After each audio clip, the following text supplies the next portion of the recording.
Hi friends, welcome back to trial leaders channels. ఈరోజు హైదరాబాద్లో ఒక ఎగ్జిబిషన్కి వచ్చామన్నమాట. రాకేష్ సార్, సంతోష్ సార్, అమరన్న, నేను. యాక్చువల్గా ఎగ్జిబిషన్ ఏంటంటే మనందరికీ తెలిసిన ఎగ్జిబిషన్ వేరు, ఇక్కడ జరిగే ఎగ్జిబిషన్ వేరు. ఇది 19వ తారీఖు నుంచి 29వ తారీఖు వరకు డిసెంబర్ నెలలో ప్రతి సంవత్సరం జరుగుతుంది.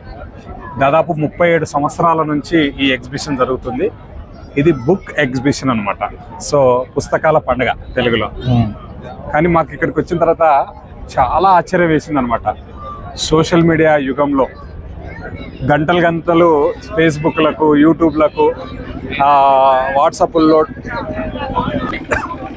వాట్సాప్, ఇన్స్టాగ్రాము ఇట్లాంటి సోషల్ యాప్ల్లో మనకున్న సమయాన్ని, ఖాళీ సమయమే కాకుండా మనం వర్క్ చేసుకుంటున్న సమయంలో కూడా దొరికినప్పుడల్లా సోషల్ మీడియాలో మునిగి తేలుతున్న ఈ సందర్భాల్లో ఆశ్చర్యం వేసిందనమాట. కొన్ని వేల మంది ఇక్కడికి బుక్స్ కొనడానికి రావడం.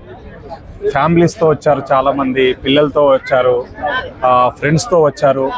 సో ఇక్కడ ఏం దొరుకుతున్నాయంటే ఎవరికి ఏ రకమైన బుక్ కావాలంటే ఆ రకమైన బుక్ దొరుకుతుంది. ఎవరి టేస్ట్ తగ్గట్టు, ఎస్, వాళ్ళ అభిరుచులకు తగ్గట్టుగా పుస్తకాలు దొరుకుతున్నాయి. పాలిటిక్స్ కావాలంటే పాలిటిక్స్ బుక్స్ దొరుకుతున్నాయి, మోటివేషనల్కి సంబంధించి కావాలంటే మోటివేషనల్ బుక్స్ దొరుకుతున్నాయి, పిల్లలకు సంబంధించి కావాలంటే పిల్లలకు దొరుకుతున్నాయి.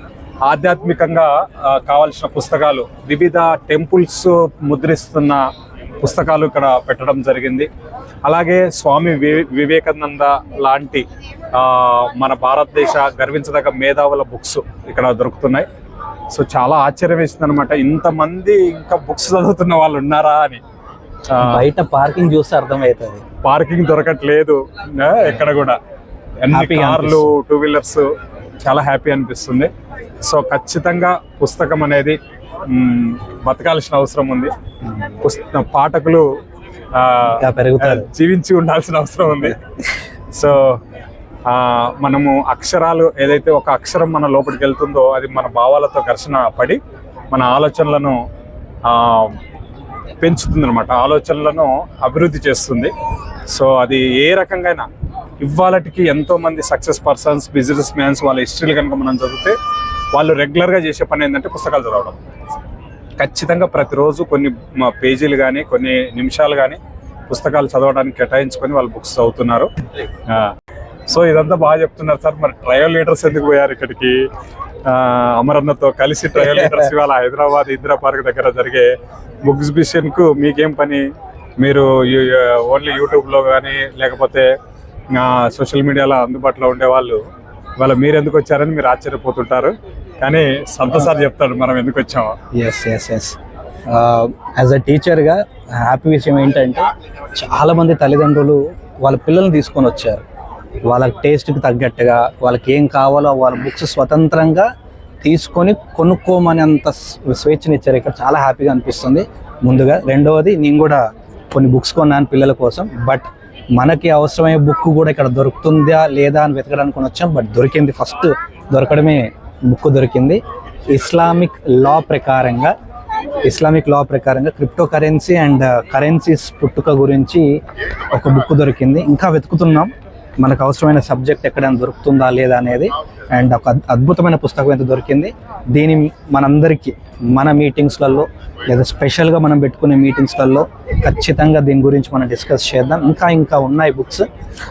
డబ్బు మనస్తత్వం, తెలుగులో ద సైకాలజీ ఆఫ్ మనీ. చాలా మంది మోటివేషనల్ స్పీకర్స్ ఈ మధ్య కాలంలో ఈ బుక్ ని ప్రమోట్ చేస్తున్నారు.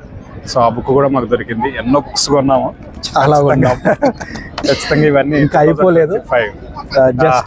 జస్ట్ ఒక 10% వరకు వచ్చాము, ఇంకా చాలా ఉంది, చూద్దాం ఫ్రెండ్స్. సో మీరు కూడా ఒక రిక్వెస్ట్ ఏంటంటే, మీకు పిల్లలు ఉన్నట్లయితే లేదా పెద్దవాళ్ళు ఉన్నట్లయితే అట్లీస్ట్ రోజు ఒక పేజ్ చదివించండి, బుక్స్ మీద ఇంట్రెస్ట్ పెంచండి. దానివల్ల కలిగే నాలెడ్జ్ అనేది చాలా ప్రభావం ఉంటుంది. ఎంతసేపు ఉన్న ఫోన్స్ అని, టీవీస్ అని కాకుండా ఇది చాలా చాలా ఎఫెక్ట్ చూపించే. రానున్న 2025లో ట్రయల్ లీడర్స్ మా దినచర్యల్లో భాగంగా ప్రతిరోజు ఇన్ని పేజీలు చదవాలని, మొత్తం ఇయర్లో ఇన్ని బుక్స్ చదవాలని ఒక టార్గెట్ పెట్టుకున్నాము. దాంతో పాటు L1 లీడర్స్ కూడా టార్గెట్ ఇవ్వబోతున్నాం. సో దీని యొక్క రిజల్ట్ మీరు మా 2025 జర్నీలో చూడబోతున్నారు. So thank you so much. Thank you very much. జై హోలీవర్స్.